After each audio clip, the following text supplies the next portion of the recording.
Agora, vocês falaram aí de pagar o preço do sucesso. O Palmeiras pagou um preço alto por um atacante que acho que ninguém aqui vai discordar, é muito bom jogador. O negócio que foi anunciado ontem, ele tem vários aspectos para a gente analisar. Um deles é quando você se debruça apenas pelo valor pelo qual o Palmeiras vendeu o Arthur e pelo qual está contratando o Arthur.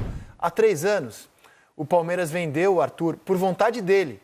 Ele, Arthur, queria deixar o clube em busca de espaço, de ser titular, jogar mais vezes no Palmeiras, ele brigaria por posição. Então, ele quis sair do Palmeiras e o Palmeiras negociou o jogador com o Bragantino por 27 milhões. 3 anos depois, está trazendo o jogador por 45 milhões de reais. Então, assim, se você for analisar do ponto de vista apenas financeiro, o que você recebeu, o que você está gastando, muita gente faz inúmeras analogias, como, por exemplo, você vende um carro e pega esse carro 3 anos mais velho, pagando mais. Porém, será que essa é a maneira correta de a gente analisar um negócio no futebol? Eu já digo isso porque entendo que a maneira de se analisar um negócio no futebol não é só financeira. Se o Palmeiras tem o dinheiro, se o jogador vai encaixar bem no time, como eu acho que vai encaixar, será que o Palmeiras deveria levar em conta o aspecto financeiro? Eu vendi por 27, eu não vou comprar por 45. O que o Palmeiras deveria pesar, na opinião de vocês, para ter feito esse negócio? A parte técnica, que eu acho que ninguém vai discutir, é um bom reforço, ou deveria pensar, vendi por 27 e não vou pagar 45? Como é que você vê o negócio feito pelo Palmeiras, Lino? Você tem que ver valor de moeda na época também, você tem que fazer a correção correta, né? A gente está recortando e colando e fazendo a comparação. Você tem que ver o Palmeiras que ele deixou, o Palmeiras que ele recebe, o jogador que ele era, o jogador que ele chega. Então tem um monte de variáveis aí. Eu acho ele um tremendo negócio agora. Pronto. E o que aconteceu no passado é do futebol. Você ganha, você perde, o jogador evolui, você não... Você está discutindo isso na Argentina com relação ao Retegui, né? Mas ali foi uma barbeirada feia do Boca, né? É que o Boca repassou assim, mas o jogador que ele era não é o jogador que ele é. A avaliação interna talvez fosse outra, porque você não consegue identificar o jogador naquele momento. Mas o Boca ainda preservou 50% dele, aí uma parte ele está repassando. Vou discordar de você, porque no caso do Arthur, o Palmeiras identificou um potencial de crescimento no Arthur. Existe gente especializada para isso, identificar potencial de crescimento de jogador. Que as pessoas que não são especialistas, a olho nu, muitas vezes olham um atleta e dizem, esse jogador... Como, por exemplo, quando eu vi o Paulinho estrear pelo Corinthians contra o Bragantino, eu falei, que jogador fraco na lateral, estreando contra o Bragantino, e olha o que o Paulinho virou. Mas eu não sou especialista nisso. Então você tem gente de mercado especialista na matéria. Mas o Boca é assunto para daqui a pouquinho. O Palmeiras já identificava no Arthur um grande talento, queria segurar o jogador. Ele quis sair, foi pro Bragantino.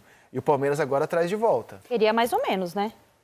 Porque o Palmeiras, ele sai em 2019, só que antes ele passou por empréstimo no Londrina, ele passou por empréstimo no Bahia. Hoje ele foi muito bem. Ele retorna para o Palmeiras com aquela necessidade que o Palmeiras já tinha e nenhum técnico fez o Arthur se dar bem no Palmeiras. Tanto que a última passagem dele no Palmeiras, ele joga pouquíssimo e depois ele acaba sendo negociado no fim da temporada e vai embora para o Bragantino por esse valor.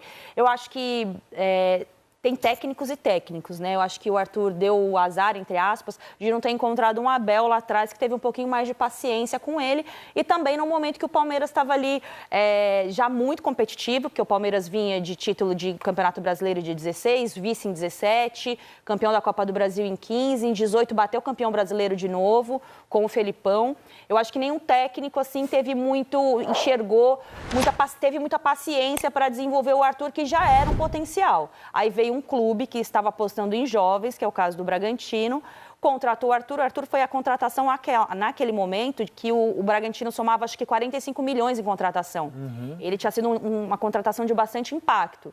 E ele foi se desenvolver num clube que deu tempo para ele se desenvolver e para mostrar o potencial que ele já demonstrava.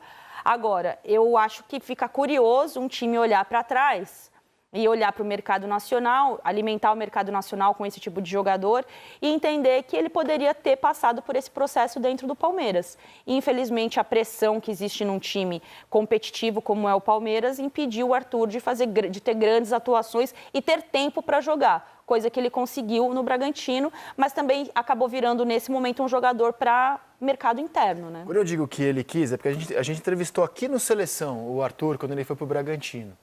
E a época chamava a atenção, como é que o Bragantino tira um jogador do Palmeiras? Sim. E pelo menos aqui no Seleção, ele falou que o Palmeiras ofereceu a ele ficar, que o Palmeiras tinha interesse e que ele optava em ir para o Bragantino porque ele sabia que no Bragantino ele ia ser um protagonista, ia jogar muito, ia se destacar, como de fato foi. A gente rodou ali a carreira do Arthur, que é exatamente como a Ana falou, demorou para ele... Demorou. Não foi de imediato o sucesso dele, no Bahia foi onde ele despontou realmente, chamou a atenção. E aí o Palmeiras olhou e falou, esse jogador é útil, ele vai me ajudar. Só que aí ele aceitou a proposta do Bragantino. Numa época que o Bragantino tirava talentos de outros clubes, né? Era uma política do Bragantino tirar talentos jovens de outros clubes maiores que o dele. E você, Renata, como é que está vendo esse retorno milionário do Arthur ao Palmeiras? Eu vejo como uma ótima, acho que não vou nem falar aposta, mas é uma ótima contratação, um ótimo reforço para o Palmeiras. Acho que o Palmeiras precisava de um jogador com as características dele, né? A gente sabe que ele joga mais aberto na direita, mas ele é muito versátil. É canhoto, mas pode jogar também pelo lado esquerdo, pelo meio também, no ataque. Então pode exercer ali várias funções para o Abel Ferreira. E acho que ele volta agora para o Palmeiras, né? Então, assim, ele conhece o clube, ele quer vencer títulos. Então, ele voltar nesse momento que o Palmeiras é um clube organizado, um time organizado, bem gerido, tem tudo para dar muito certo, né? Então, acho que é uma grande contratação, um grande nome aí para um Palmeiras que a gente já falava, né? Se traria reforços ou não para uma temporada que, como a gente começou aqui falando de calendário, muitos jogos, vai ser muito importante, com certeza, a chegada dele.